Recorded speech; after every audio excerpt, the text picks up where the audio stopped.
नमस्कार, स्वागत है आपका बुलेटिन में। मैं हूं आपके साथ स्वीटी दीक्षित। सीधे चलेंगे देहरादून, जहां पे पुष्कर सीएम धामी राजभवन में लाइव है।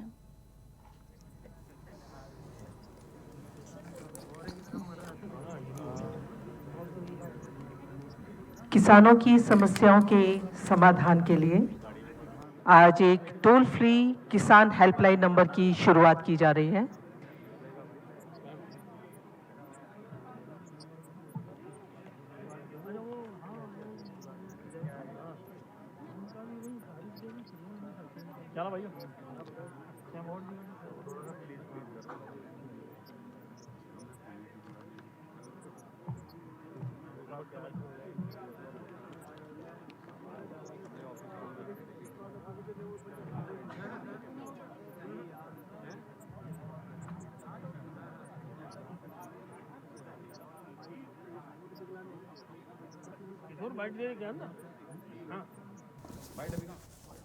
तो देहरादून में राजभवन से सीएम धामी को आप लाइव देख रहे होंगे। देहरादून में वंशोत्सव 2023 का उद्घाटन समारोह है, जिसमें उन्होंने शिरकत की है। तमाम नेता वहां पे मौजूद है। देहरादून की तस्वीरें हम आपके साथ साझा कर रहे हैं, जहां पे सीएम धामी है। पुष्कर सीएम धामी आपको दिख रहे होंगे। वंशोत्सव 2023 का उद्घाटन ये समारोह है, जहां पे शिरकत की है। तमाम दिग्गज नेता भी आपको इसमें दिख रहे होंगे। किस तरीके से सीएम धामी आपको वहां पे मौजूद दिख रहे होंगे। देहरादून की पूरी तस्वीर है। देहरादून की पूरी तस्वीर है जो आप देख सकते हैं, जहां पे सीएम धामी आपको दिख रहे हैं। राजभवन का ये पूरा मामला है, जहां पे आपको हम दिखा रहे हैं कि किस तरीके से सीएम धामी वहां पे राज्यपाल के साथ बैठे हुए हैं। तो देहरादून में वंशोत्सव 2023 का उद्घाटन समारोह है, जिसमें सीएम धामी ने शिरकत की है। उनके साथ राज्यपाल भी आपको दिख रहे होंगे। तो तस्वीरों में देखिए किस तरीके से सीएम धामी और राज्यपाल दोनों आपको दिख रहे हैं, और साथ ही साथ तमाम दिग्गज नेता भी यहाँ पे मौजूद है। तो पूरा महोत्सव जो है वो रखा गया है। आपको बता दें, उद्घाटन समारोह है यहाँ पे राजभवन में। ये उद्घाटन समारोह रखा गया है। यहाँ पे सीएम धामी, राज्यपाल, तमाम नेताओं ने शिरकत किया है। उद्घाटन समारोह है जहाँ पे सीएम धामी ने शिरकत किया है। इसी के साथ राजभवन में ये हुआ है। आपको बता दें कि देहरादून से वंशोत्सव 2023 का उद्घाटन समारोह रखा गया है, जहाँ पे सीएम धामी, राज्यपाल और बीजेपी के कई बड़े दिग्गज नेता भी इसमें शामिल हुए हैं।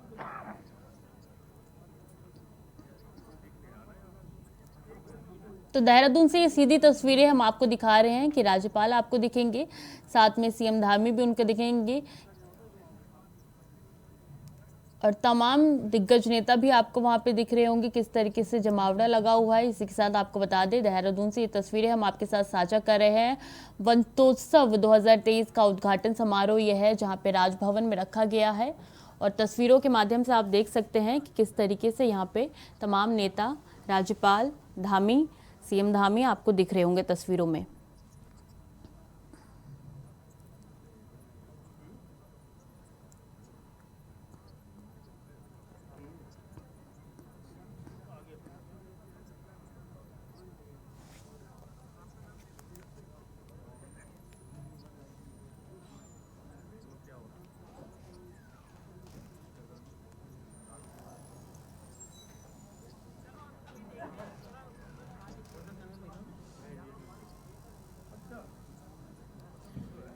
तो देखिए, तस्वीरों में आप देख सकते हैं कि सीएम धामी राज्यपाल के साथ वहां पे मौजूद है, और राजभवन में ये पूरा कार्यक्रम रखा गया है। देहरादून से सीधी तस्वीरें हम आपके साथ साझा कर रहे हैं। वंशोत्सव 2023 का उद्घाटन समारोह ये पूरा रखा गया है, जिसमें राज्यपाल, सीएम धामी और तमाम नेता वहां पे मौजूद है। और ये सीधी तस्वीरें हम आपको देहरादून के साझा कर रहे हैं। आओ चलो घूम आते हैं देहरादून, ये थीम रखा गया है। इसी के साथ आपको बता दें, वंशोत्सव 2023 का उद्घाटन ये समारोह है, जहाँ पे सीएम धामी, राज्यपाल आपको नजर आ रहे हैं।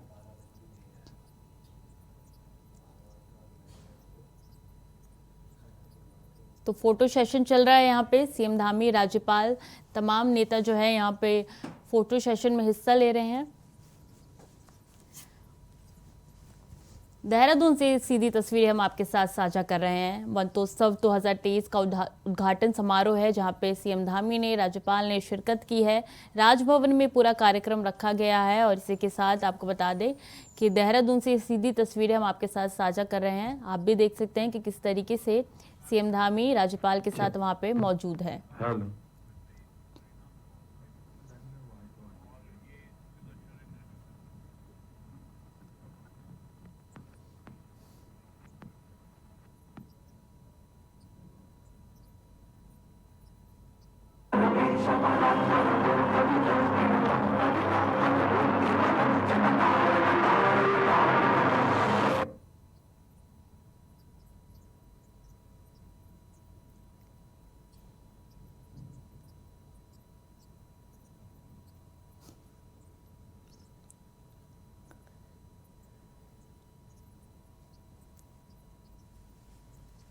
तो देहरादून से सीधी तस्वीरें आपके साथ साझा कर रहे हैं।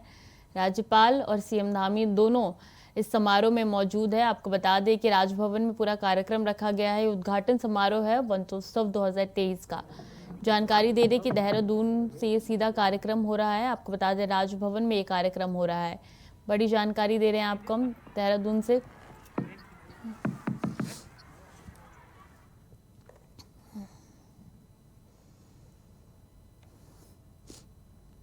बढ़ते हैं खबरों में। बड़ी जानकारी, मुख्यमंत्री पुष्कर सिंह धामी ने किया बड़ा ऐलान। बाल विवाह, महिला हिंसा की सूचना देने वालों का होगा सम्मान। सरकार का उद्देश्य राज्य में महिला हिंसा और बाल विवाह रोकना। ऐसी सूचना देने वाले शख्स को 10,000 रुपए का दिया जाएगा इनाम।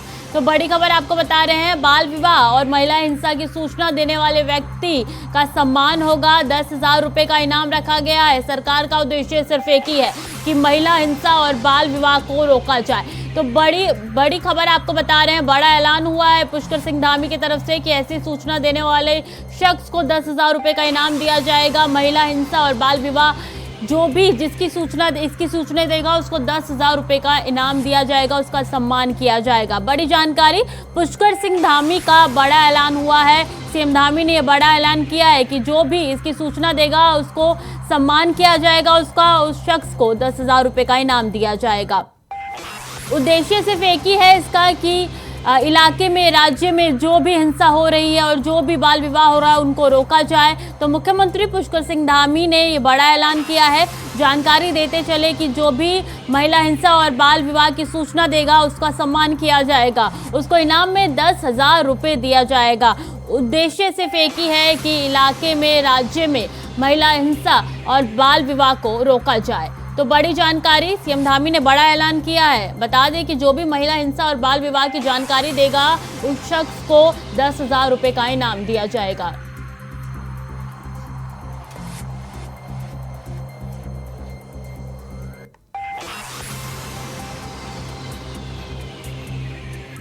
महिला हिंसा की सूचना देने वाले का होगा सम्मान। 10,000 रुपए का दिया जाएगा इनाम। सरकार का उद्देश्य राज्य में महिला हिंसा और बाल विवाह को रोकना है। तो बड़ी जानकारी दे रहे हैं, उत्तराखंड से ऐसी सूचना देने वाले शख्स को 10,000 रुपए का इनाम दिया जाएगा। तो जो भी जानकारी ये प्रशासन तक, सीएम धामी तक पहुंचाएगा कि महिला हिंसा और बाल विवाह हो रही है, उनको इनाम दिया जाएगा और उनका सम्मान भी किया जाएगा। उद्देश्य सिर्फ एक ही है कि ये ऐसी हिंसा और ऐसे बाल विवाह को राज्य में रोका जाए।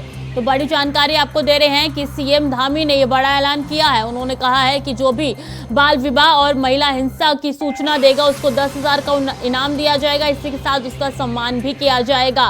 राज्य में महिला हिंसा और बाल विवाह को रोकना उद्देश्य है। तो बड़ी खबर आपको बता रहे हैं हम सीधे कि मुख्यमंत्री पुष्कर सिंह धामी ने बड़ा ऐलान किया है।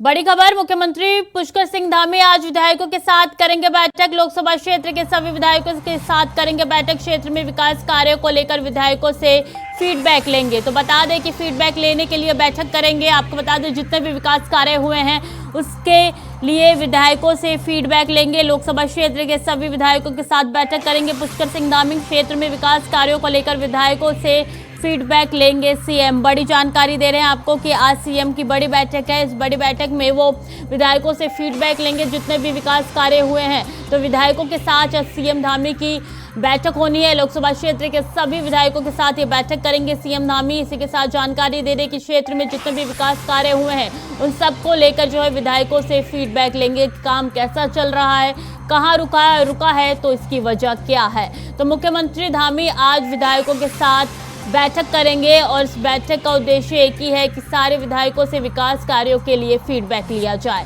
तो लोकसभा क्षेत्र के सभी विधायकों के साथ बैठक करेंगे सीएम धामी। बड़ी जानकारी दे रहे हैं सीएम धामी की आज महत्वपूर्ण बैठक लोकसभा क्षेत्र के विधायकों के साथ बैठक करेंगे और बैठक में क्षेत्र के विकास कार्यों के लिए फीडबैक लेंगे विधायकों से। तो बड़ी जानकारी सीधे आपको दे रहे हैं हम कि सीएम धामी की आज बड़ी बैठक है, विधायकों के साथ ये बैठक करेंगे।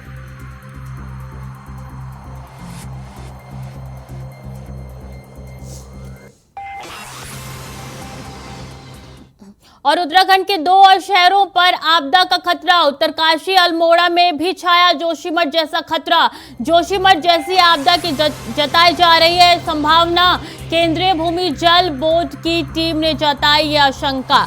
जल बोर्ड की टीमों ने किया कई शहरों का सर्वे और इसमें प्रॉपर ड्रेनेज सिस्टम ना होने के चलते आ सकती है बड़ी आपदा। तो ये बड़ी जानकारी दे रहे हैं कि जोशीमठ जैसी आपदा जो है 2 और जिले में आ सकती है। बड़ी जानकारी आपके साथ साझा कर रहे हैं कि जोशीमठ जैसी आपदा जो है 2 और जिलों में आ सकती है। जल बोर्ड की टीमों ने ये सर्वे करके बताया है कि ये जो आपदा है 2 और जिलों में आ सकती है।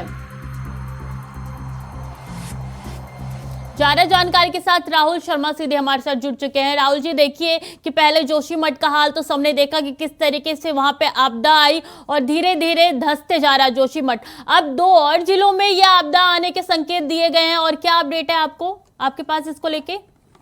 स्वीटी, देखिए उत्तराकाशी और अल्मोड़ा ये 2 ऐसे जिले हैं जहां पर इसी तरह की आपदा आने की आशंका जताई गई है। केंद्रीय भूमि जल बोर्ड की टीम ने ये आशंका जताई है।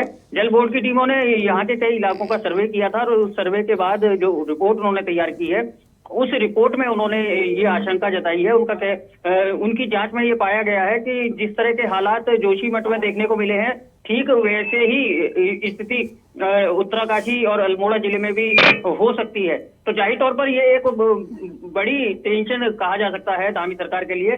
अभी जोशीमठ के हालातों को ही काबू नहीं किया जा सका है। वहां के जो विस्थापित लोग हैं उन्हें ही आवास मुहैया नहीं कराए जा सके हैं। तो जाहिर तौर पर 2 और जिलों में इस तरह की आपदा आना एक बड़ी चुनौती कहा जा सकता है उत्तराखंड की सरकार के लिए। स्वीटी जी, देखिए किस तरीके से 2 और जिलों में जो है इसकी आपदा की जो है संकेत दिए गए हैं। अब बड़ा सवाल तो यही खड़ा होता है कि प्रशासन के लिए एक बड़ी चुनौती है क्योंकि इसके प्रॉपर ड्रेनेज सिस्टम ना लगाए जाने के चलते जो है ये बड़ी आपदा हो सकती है। आखिर ऐसा क्यों कि जोशीमठ से क्या सीखा नहीं है प्रशासन? 2 और जिले जो है एक बड़ी चुनौती के रूप में प्रशासन के पास खड़े हो रहे हैं। स्वीटी, निश्चित तौर पर ये एक बड़ा सवाल है कि आखिर जोशीमठ में जिस तरह की आपदा आई, जिस तरह से हजारों लोग बेघर हुए, हजारों लोगों को अपने पैतृक आवासों को छोड़ना पड़ा, हजारों लोगों को अपने सपनों के आशियानों को टूटते हुए देखने का दुख झेलना पड़ा। तो जाहिर तौर पर उत्तराकाशी और अल्मोड़ा में भी इस तरह के हालातों की आशंका जल बोर्ड ने जताई है। ये निश्चित तौर पर सवाल खड़े करने वाली खबर है और जाहिर तौर पर सरकार को इस बात की पड़ताल करनी होगी कि इस तरह के हालातों के लिए आखिर किस विभाग की लापरवाही है, किस विभाग के अधिकारियों का वजह से इस तरह की स्थिति पैदा हुई है। जी, ये सर्वे के बाद ये जानकारी निकल के सामने आई है कि दोनों जिलों का हाल भी जोशीमठ जैसा होगा। तो ये सर्वे कितने दिन से चल रहा था? देखिए, ये करीब 1 महीने की पूरी कवायद हुई है और उस कवायद के बाद ही जल बोर्ड की तरफ से ये एक रिपोर्ट तैयार की गई है जो सरकार को भेजी गई है। और निश्चित तौर पर इस मामले को लेकर सरकार भी गंभीर है, लेकिन बड़ा सवाल यही कि आखिर जोशीमठ में इस तरह की स्थिति होने के बाद बाकी के जो और इलाके, पहाड़ी इलाके थे, उनमें हालात इस तरह के ना बने, उसके लिए क्यों तैयारियां पहले से नहीं की गई। जी, अब क्या लगता है राहुल की सरकार का नेक्स्ट स्टेप क्या होगा? जाहिर तौर पर स्वीटी, इस पूरे मामले में जिस तरह की रिपोर्ट आई है उस रिपोर्ट को लेकर सरकार निश्चित तौर पर गंभीर होगी और जोशीमठ में जिस तरह के हालात हुए ऐसे हालात यहाँ पैदा ना हो उसके लिए निश्चित तौर पर युद्ध स्तर पर कवायद करनी होगी। और सरकार की मंशा पर भी फिलहाल सवाल उठाना ठीक नहीं होगा, क्योंकि सरकार ने पहले भी जोशीमठ में भी यही कहा था और खुद धामी के नेतृत्व में राहत और बचाव कार्य वहां चल रहे थे। तो जाहिर तौर पर सरकार पुरजोर कोशिश करेगी कि जो हालात जोशीमठ में रहे वो इन दोनों जिलों में इस तरह के हालात पैदा ना हो। जी राहुल, बहुत बहुत धन्यवाद आपका तमाम जानकारी हमारे साथ साझा करने के लिए। तो एक बड़ी चुनौती सरकार के लिए भी खड़ी होगी कि 2 और जिले में अगर ऐसा आपदा आएगा तो सरकार का नेक्स्ट स्टेप क्या होगा। फिलहाल बुलेटिन में वक्त हो चला है छोटे से ब्रेक का, जल्द लौट रहे हैं। और ब्रेक के बाद एक बार फिर से स्वागत है आपका। खबरों में आगे बढ़ेंगे। उत्तराखंड में ऑर्गेनिक और मिलेट्स उत्पादकों को बढ़ावा देने के लिए साथ साथ राज्य के किसानों की आय को मजबूत और दोगुना करने के लिए देहरादून में कृषि विभाग ने जिला योजना के अंतर्गत अंतर्राष्ट्रीय मिलेट्स वर्ष के तहत मोटे और पौष्टिक अनाज से बने व्यंजनों की प्रदर्शनी लगाई गई। इस कार्यशाला में स्थानीय उत्पादकों को विश्व पटल पर लाने के लिए किसानों को जागरूक करने के लिए कार्य किया जा रहा है।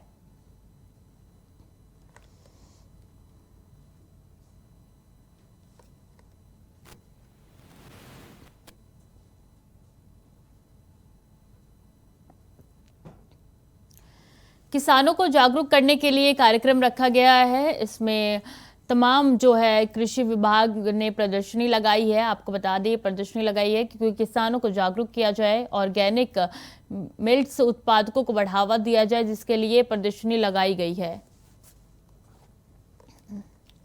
और आगामी 13 मार्च से गैरसैंण में आयोजित हो रहे धामी सरकार के बजट सत्र को लेकर धामी सरकार के कैबिनेट मंत्रियों ने भी अपनी तैयारी शुरू कर दी है। सरकार के पर्यटन मंत्री सतपाल महाराज की माने तो जिन विधायकों के सवाल उनके विभागों से जुड़े हुए आ रहे हैं, उन सभी सवालों के जवाब तैयार किए जा रहे हैं और उम्मीद है कि बजट सत्र की जो भी कार्रवाई होगी वो शांतिपूर्ण ढंग से पूरी होगी।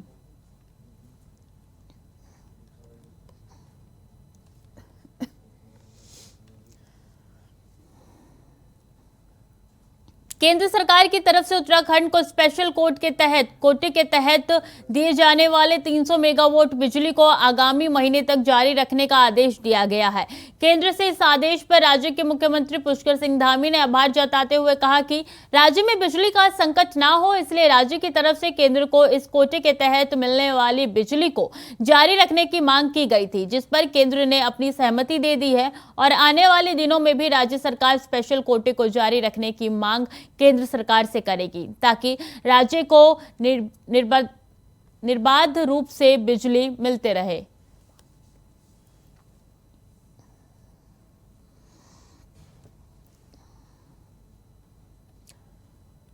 और राजधानी देहरादून में आरटीओ की तरफ से 2 दिनों का एक विशेष अभियान चलाया जा रहा है, जिसमें यह तय किया जा रहा है कि स्कूली वाहनों में तय मानक पूरे हैं या नहीं। अगर कुछ भी खामियां पाई जा रही है तो आरटीओ की ओर से मौके पर तत्काल चालान की कार्रवाई की जा रही है। वहीं आरटीओ शैलेश तिवारी ने कहा कि बच्चों की जिंदगी हमारे लिए अमूल्य है और हमारी कोशिश है कि बच्चे जिन वाहनों में स्कूल जाते हैं वो तय मानक पूरे रूप से हैं या नहीं।